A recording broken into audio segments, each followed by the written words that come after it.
Greetings, my friends. This is Gilles Mancillon. I come to return to say hello. I wanted to discuss a few ideas about transcendental psychology of non-being.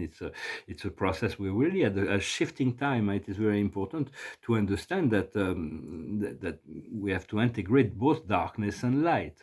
For the Tao is a symbol that's fairly known. The Tao, the mother of the universe, the Tao Te Ching, as Lao Tzu made this book about long time ago, 82 poems. For there is always the darkness within the light and the light within the darkness. And those are observer. I met them. They're intelligent beings. They're always eternally united together, and they balance out the energies of the universe, of universes, of this universe, that universe of polarities. And so they understand that there is always darkness within the light and always light within the darkness. So that allows us to return to this one, the law of one, the understanding of balance and equilibrium, but never in this reality, we are very often affected by our past memory, our cellular memory. We're like creatures of habits, and there's a great deal of change in habits and lifestyle that is ahead. But but sometimes we are affected by past memory because we haven't really cultivated complete forgiveness and integration of the wounds of the past.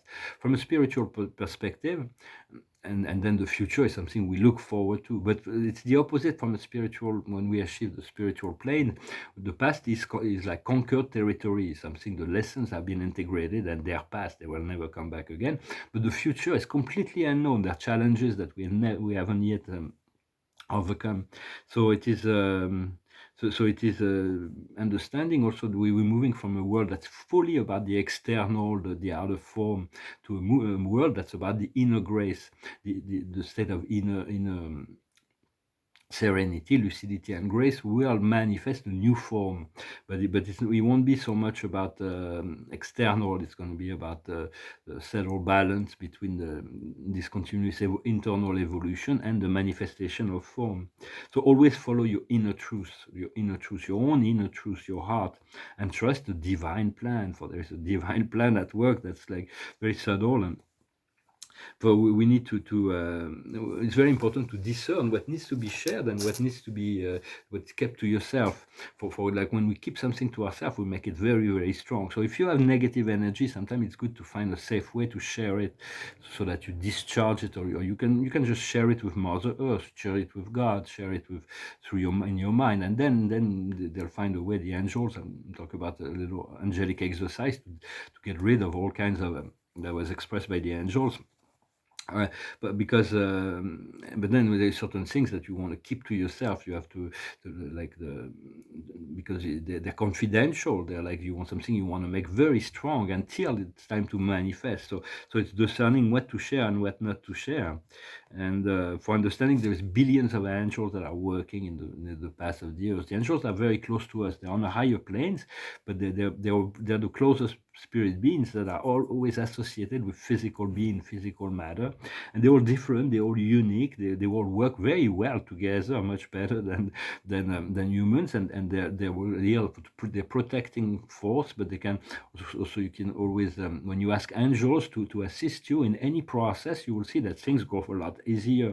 They are everywhere and working in all spheres and all dimensions. But when you ask them, you will get more assistance from the angels, and when the angels are in charge, things go very usually with a lot greater ease. So they have certain power to intervene within our life, but only by consent. But we need to ask them, and so. For in the spiritual hierarchies, there is no superior or inferior. It's just the role we play in relationship to our level of consciousness. But there is higher and lower, of course. And there is the great command: never underestimate the wisdom of those who are higher in consciousness, and do not underestimate the ignorance of those who are lower in consciousness. With respect of that, those were the commands that were given to divine counselors, and the third command was never to try to land on the shore of Divinington, which is a paradise planet. And for we have the spirit, we have a physical heart. This is an organ, the residence of the spirit. That's like the red energy of fire. But then we have the upper heart, which is the thymus, which is between the fourth and fifth chakra. And within this upper heart, the thymus, you can activate it. It's also the immune systems. And so eventually this upper heart will open up and the flow of love will cascade down into the physical heart and the whole all energies. For when we call on the spirit, we call on guides, we call on masters, we call on the archangels, they always respond, even if we don't hear them. And every time we call on them, they put a little bit of light in our sacred heart. And then we can utilize that at certain time. This light comes back and emerge, and so it's like whatever we do and achieve, it is a collective work. It is because we've been assisted secretly from above, on high. But don't be shy in relationship to spirit, and angels and spirit are unaffected by any of your choice and decision. So you can call on them. They won't, although they try to guide you into making the highest choice. And so we'll finish with a little exercise. I'm going to pull a card, receive an oracle for the day. It's called the Oracles of Wisdom. And it's happy circumstances. So it's like a luck, happy circumstances. Be prepared for unexpected positive events, positive event today, in the coming times. The exercise that was recommended by angels is to work with crystals. Myself, in the 1990s, in the early 1990s, I was like inseparable. I was living with a crystal. There was this pink crystal. I was sleeping with it. I was showering with it. When I go around, I was walking around with it. And it's like, and eventually there was an amazing experience that the crystal transferred into my chakras. But so first you want to clean your crystal in clear water, bless the water so it's like elevated or fine clear water, and then you clear the crystal, because the crystal will integrate all your thoughts and emotion when you carry it, and then if you don't clean it, it will reserve you a negative emotion if you haven't cleaned it. So just carry this crystal, work with this little crystal in your hand, for the etheric crystals in our hands, and when we have crystal in our hand, it's like the crystal will also be the catalyst for all the new technology, the galactic technologies. They're very useful, and the Earth's crust is made of quartz mainly, so it's very inexpensive in relationship to what they can bring, inexpensive in relationship to diamonds or whatever other crystals. But the quartz are very, very powerful. And so every night you put it in a glass of water, your crystal that you carry, that you work on the day, and you put it in your glass of water and you sleep. The angel will utilize this, will extract from the crystal will extract it into the water, and the angels will transmute this energy within yourself. And then the next day you take the crystal, you throw away the water, you clean, and you put fresh water, and then your crystal has been clean. The crystal can open in open form or closed. You open and close the crystal when you want to communicate. You open the crystal, or you can. It's also a catalyst to amplify energy, to magnify energy. We will learn to work with crystal, and the crystal will remind us of our crystalline nature. So I just wanted to come and say hello. So just I hope this exercise was given by the angels to work with, and they're always around. So just they're good company. They're very humor. They have a good sense of humor. I love my guardian angel, our humor, and so just continue to cultivate this sense of connection. I'm gonna finish with I'm gonna go to sing this song. I'm gonna pull a few oracles. Thank you very much for liking, sharing, commenting, and subscribing. There's this song for more than a week. It's been in my mind. It's like impossible to get rid of it. So, but it's a very long song, and the spirit needs want me to sing it. So it's maybe hopefully I will be able to move on. It's a very long song. I sing it in French. I'm going to do it here. It's a song. It's called American Pie. It goes like this. A long, long time ago, I can still remember how that music used to make me smile. And I know if I had my chance, I could make those people dance, and maybe they'll be happy for a while. But February made me shiver with every paper I deliver. Bad news on the doorstep, I couldn't take one more step. I can't remember if I cried when I read about his widowed bride. Something touched me deep inside the day the music died. So bye bye, Miss American Pie. Took my Chevy to the levee, but the levee was dry. Then good old boys were drinking whiskey and rye, singing, "This will be the day that I die. This will be the day that I die." Did you write the book of love, and do you have faith in God above? If the Bible tells you so. Now do you believe in rock and roll? Can music save your mortal soul? And can you teach me how to dance real slow? Well, I know that you're in love with him, 'cause I saw you dancing in the gym. You both kicked off your shoes. Man, I love those rhythm and blues. I was a lonely teenage broken buck with a pink carnation and a pickup truck, but I knew that I was out of luck the day the music died.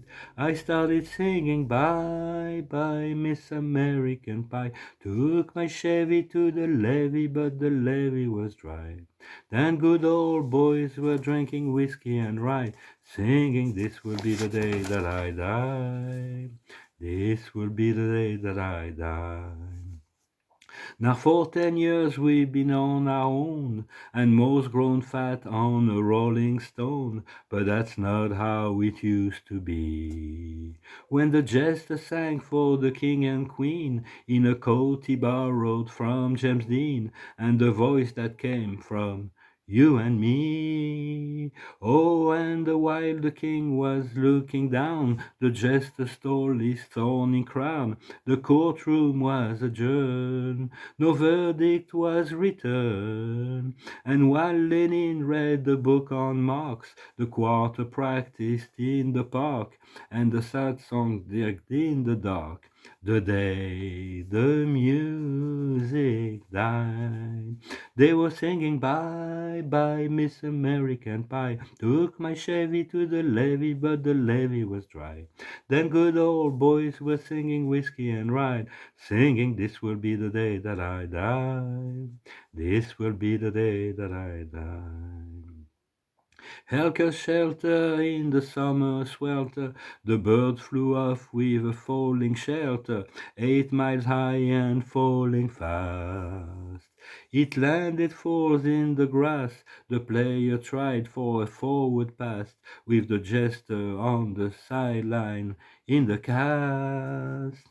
Now the halftime air was sweet perfume, while the sergeant played a marching tune. We all got up to dance, but we never got a chance, 'cause the player tried to take the field, the marching band refused to yield. Do you recall what was revealed the day the music died? We started singing, "Bye bye, Miss American Pie." Drove my Chevy to the levee, but the levee was dry. Then good old boys were drinking whiskey and wine, singing, "This will be the day that I die. This will be the day that I die."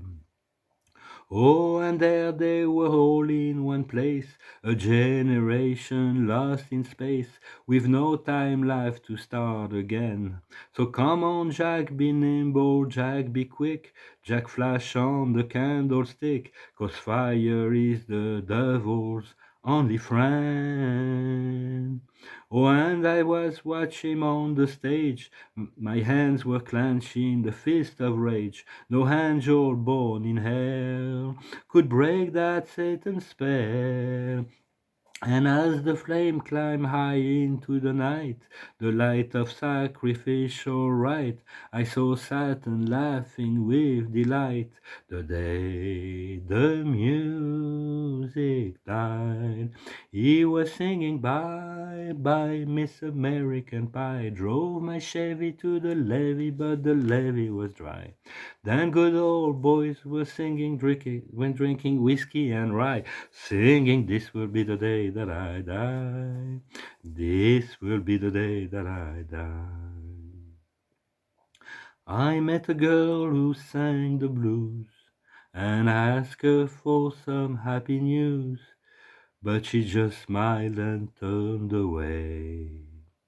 I went down to the sacred storm when I heard the music years before, but the man there said the music wouldn't play. And in the street the children screamed, the lovers cried and the poets dreamed, but no word was spoken. The church bell all were broken, and the three men I loved the most, the Father, Son, and the Holy Ghost, they caught the last train to the coast. The day the music died, and they were singing bye bye, Miss American Pie. Drove my Chevy to the levee, but the levee was dry. Then good old boys were drinking whiskey and rye, singing, this will be the day that I die. This will be the day that I die.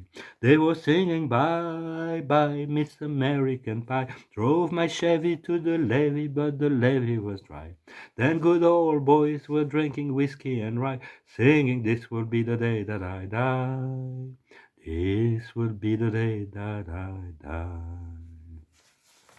Great songs. Hopefully, this will assist me in thinking of something else. This song keeps popping up in my head for like over a week now. It's about Buddy Holly. All my kisses, you don't know what you've been missing, oh boy. When you're with me, oh boy. It's nice to see our man for me. So, the card of the observer of the day is the solution. Focus on the solution. Remove ourselves from the problem, then allow the solution to come in. It's really important. We're coming to this new phase of reality, this new reality, and the highest wisdom is determination. To stay focused, keep your eyes on the ball, not to be holding on to something, but keep regularly just return to what's important. Do not forget what's very important. This point of freedom, what you really want. What you need to understand is love, to continue to is self-love. It's this love. The more we love ourselves, the more we can share this love with everyone, and or those who are open to love, of course. What we need to do is departure, leaving, getting ready.